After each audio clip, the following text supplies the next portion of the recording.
درود پاک کو رسول اللہ کے ساتھ ایک محبت ظاہر کرنے کا طریقہ ہے کہ رسول اللہ صلی اللہ تعالیٰ علیہ وآلہ وسلم نے فرمایا جو میرا امتی درود پاک پڑھنا بھول گیا وہ جنت کا راستہ بھول گیا۔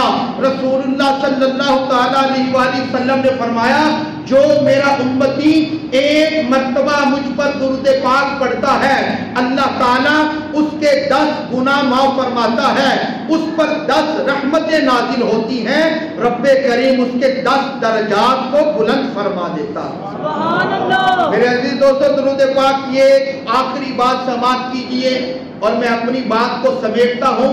اس کو مولانا جلال الدین رومی رحمت اللہ تعالیٰ علیہ آپ نے لکھا، بڑی محبت کی بات ہے کہ نبی پاک صلی اللہ تعالیٰ علیہ وآلہ وسلم نے شہد کی مکھیوں سے پوچھا تم مختلف پھولوں سے رس جمع کرتی ہو، کسی پھول کا رس پھیکا ہوتا ہے، کسی کا کڑوا ہوتا ہے، کسی کا الگ ذائقہ ہوتا ہے، لیکن جب تمہارا شہد پھولوں کے رس کو جب اکٹھا کر لو تو تمہارا سارا شہد میٹھا ہو جاتا ہے۔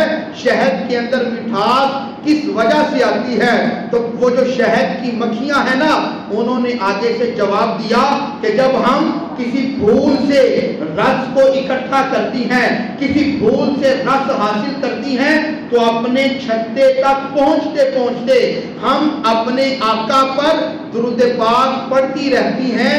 اس درود کی وجہ سے رب کریم ہمارے شہد میں مٹھاس پیدا فرما دیتا ہے۔ سبحان اللہ۔